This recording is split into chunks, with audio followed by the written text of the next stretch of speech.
Taksonomi Bloom. Taksonomi Bloom merujuk pada taksonomi yang dibuat untuk tujuan pendidikan. Taksonomi ini pertama kali disoleh Benjamin S. Bloom pada tahun 1956.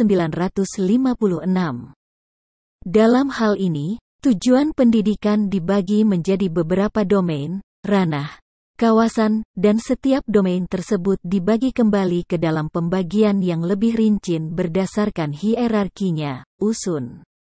Tujuan pendidikan dibagi ke dalam 3 domain, yaitu 1. Kognitif domain, ranah kognitif, yang berisi perilaku-perilaku yang menekankan aspek intelektual, seperti pengetahuan, pengertian, dan keterampilan berpikir. 2. Afektif domain, ranah afektif, berisi perilaku-perilaku yang menekankan aspek perasaan dan emosi, seperti minat, sikap, apresiasi, dan cara penyesuaian diri. 3. Psikomotor domain, ranah psikomotor, berisi perilaku-perilaku yang menekankan aspek keterampilan motorik seperti menulis dengan tangan, mengetik, berenang, dan mengoperasikan mesin. Beberapa istilah lain yang juga menggambarkan hal yang sama dengan ketiga domain tersebut diantaranya seperti yang diungkapkan oleh Ki Hajar Dewantoro, yaitu cipta, rasa, dan karsa. Selain itu, juga dikenal istilah penalaran, penghayatan, dan pengamalan. Dari setiap ranah tersebut dibagi kembali menjadi beberapa kategori dan subkategori yang berurutan secara hierarkis, bertingkat. Mulai dari tingkah laku yang sederhana sampai tingkah laku yang paling kompleks. Tingkah laku dalam setiap tingkat diasumsikan menyertakan juga tingkah laku dari tingkat yang lebih rendah, seperti misalnya dalam ranah kognitif. Untuk mencapai pemahaman yang berada di tingkatan kedua juga diperlukan pengetahuan yang ada pada tingkatan pertama. Daftar isi. 1. Domain kognitif. 1.1 Pengetahuan, knowledge. 1.2 Pemahaman, comprehension. 1.3 Aplikasi, application. 1.4 Analisis, analisis.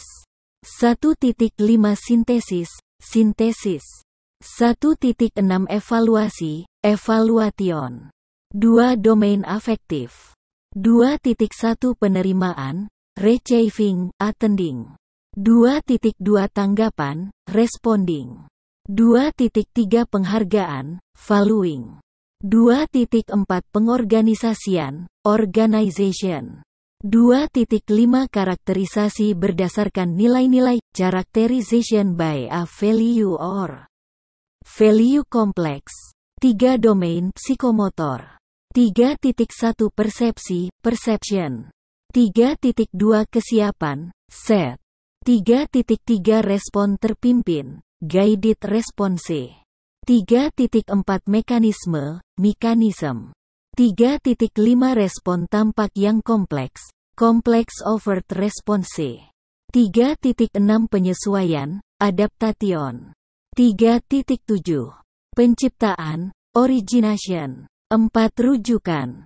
Domain kognitif, sunting sumber. Bloom membagi domain kognisi ke dalam 6 tingkatan.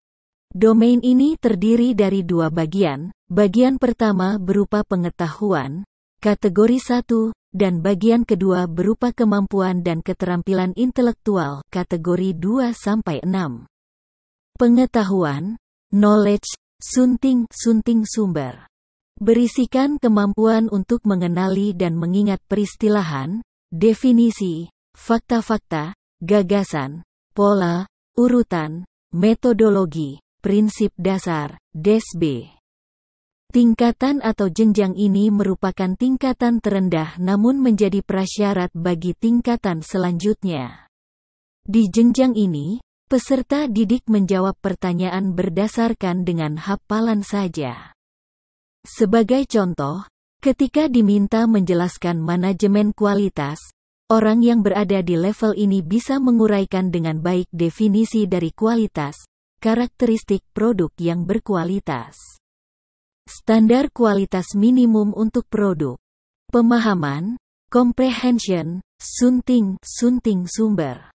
Berisikan kemampuan mendemonstrasikan fakta dan gagasan, mengelompokkan dengan mengorganisir, membandingkan, menerjemahkan, memaknai, memberi deskripsi, dan menyatakan gagasan utama. 1. Terjemahan. 2. Pemaknaan. 3. Ekstrapolasi. Pertanyaan seperti, membandingkan manfaat mengkonsumsi apel dan jeruk terhadap kesehatan. Aplikasi, application, sunting sumber. Di tingkat ini, seseorang memiliki kemampuan untuk menerapkan gagasan, prosedur, metode, rumus, teori, DSB di dalam kondisi kerja.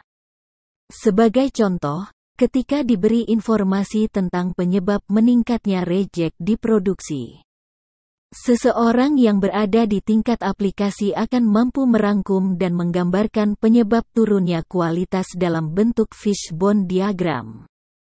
Analisis, sunting sumber.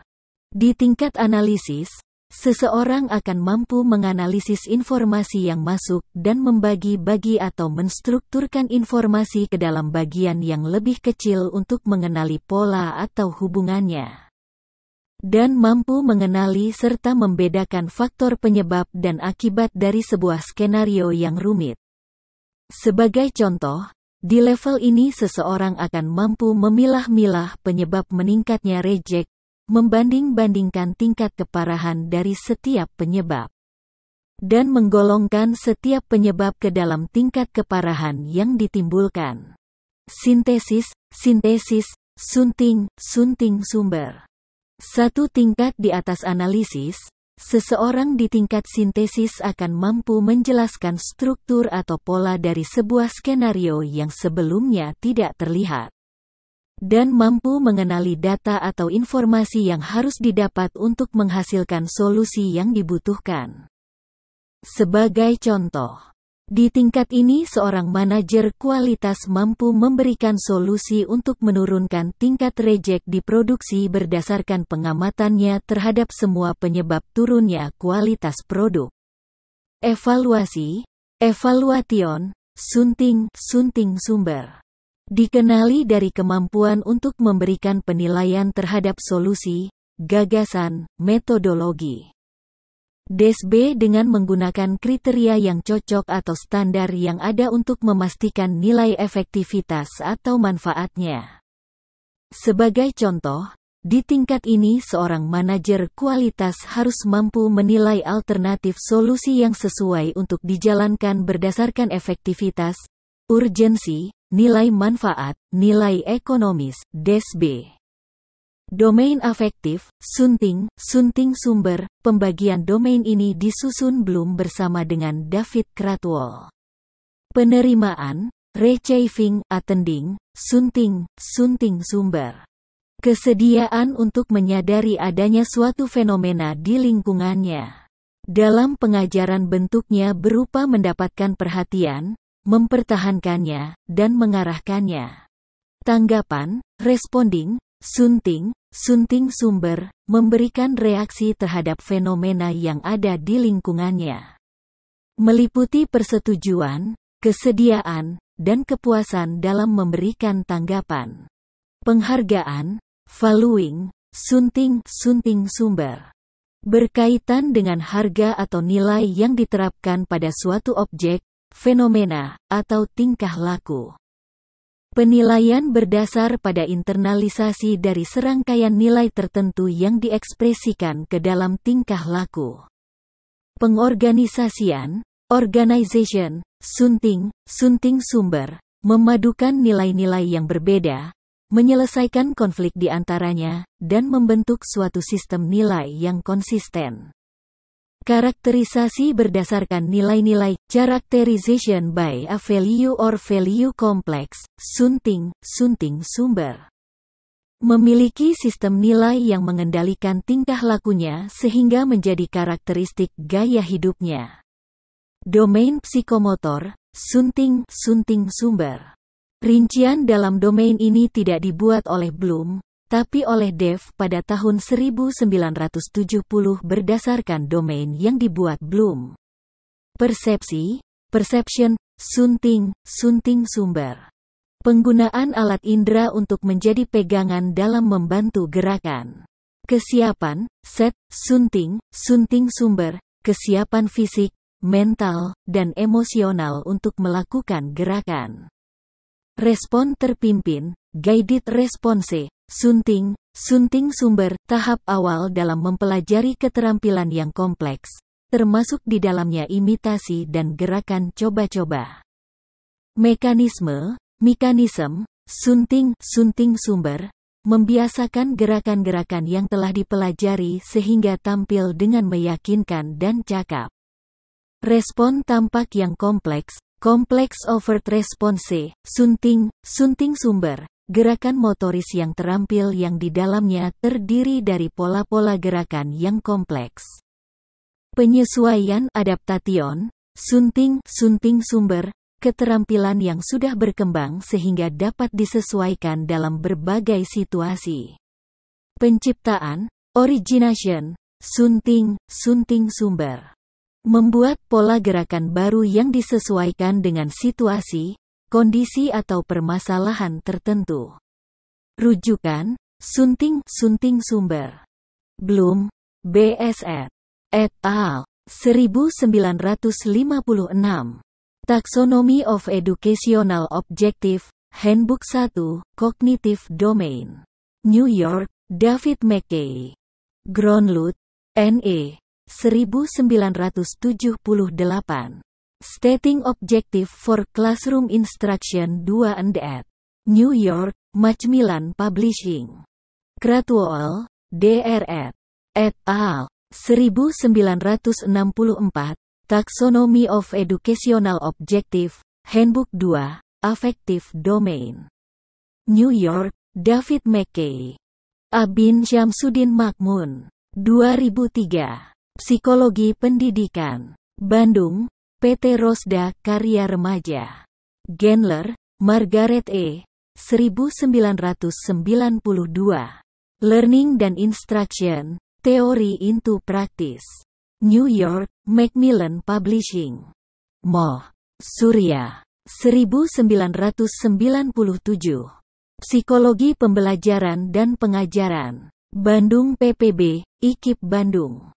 Muhibin Syah. 2003. Psikologi Belajar. Jakarta, PT Raja Grafindo. Nana Syaodih Sukmadinata. 2005. Landasan Psikologi Proses Pendidikan. Bandung, PT Remaja Rosda Karya, W. Gulo. 2005. Strategi Belajar Mengajar. Jakarta, Grasin. Artikel bertopik pendidikan ini adalah sebuah rintisan. Anda dapat membantu Wikipedia dengan mengembangkannya.